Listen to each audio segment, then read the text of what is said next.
5 लोगों के कान में कही हुई आवाज डायरेक्ट भगवान तक पहुंचती है। कौन कौन? सबसे पहला, गौ माता के कान में कही हुई बात डायरेक्ट भगवान तक पहुंचती है। दूसरा सुन लो, शंख की आवाज, शंख की आवाज डायरेक्ट भगवान तक पहुंचती है। तीसरा सुन लो, पतिव्रता स्त्री की आवाज कान में अगर कही हुई आवाज डायरेक्ट भगवान तक पहुंचती है।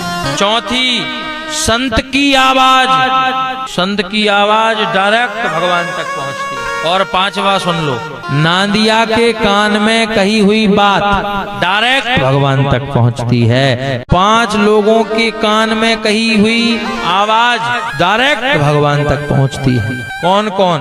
सबसे पहला, गौ माता के कान में कही हुई बात डायरेक्ट भगवान तक पहुंचती है।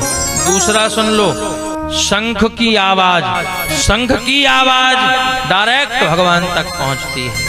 तीसरा सुन लो, पतिव्रता स्त्री की आवाज कान में अगर कही हुई आवाज डायरेक्ट भगवान तक पहुंचती है। चौथी, संत की आवाज, संत की आवाज डायरेक्ट भगवान तक पहुंचती है। और 5वां सुन लो, नांदिया के कान में कही हुई बात डायरेक्ट भगवान तक पहुंचती है।